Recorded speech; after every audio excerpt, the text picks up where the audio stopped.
Saskamuriri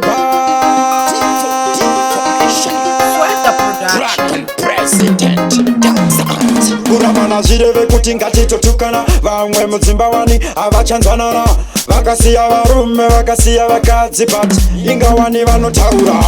Kurambana kuti tadzise kutaura, ndozviri mulife toziva zvinoitika. Ukandiona bebi usandipanika, kurambana mutambo wakaiswa panyika.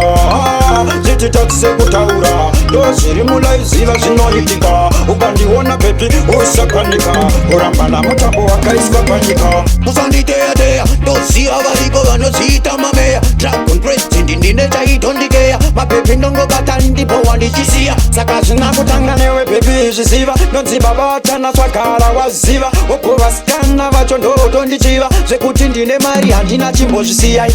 Bebi kurambana kuti tadzise kutaura, ndozviri mulife toziva zvinoitika. Ukandiona bebi usandipanika, kurambana mutambo wakaiswa panyika.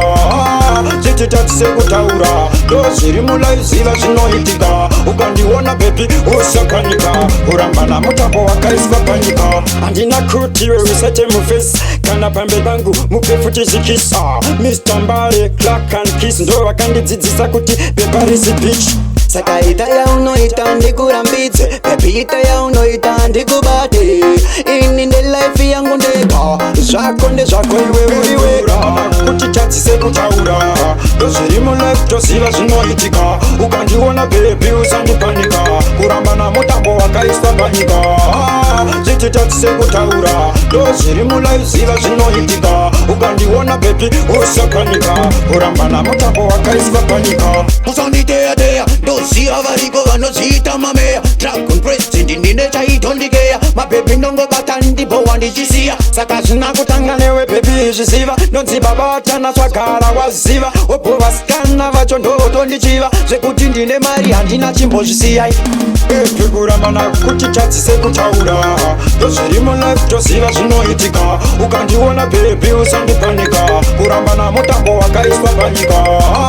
Zviti tadzise kutaura, ndozviri mulife ziva zvinoitika. Ukandiona bebi usapanika, kurambana mutambo wakaiswa panyika. Handina kuti iwe usate mufesi kana pamberi pangu mupe futi zvikisa.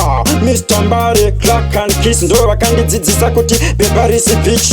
Saka ita yaunoita ndikurambidze, baby ita yaunoita ndikubate. Ini nde life yangu ndega, zvako ndezvako iwe uriwera. Kuti tadzise kutaura, ndozviri mulife toziva zvinoitika. Ukandiona bebi usandipanika, kurambana mutambo wakaiswa panyika. Zviti tadzise kutaura, ndozviri mulife ziva zvinoitika. Ukandiona bebi usapanika, kurambana mutambo wakaiswa panyika. D4D production.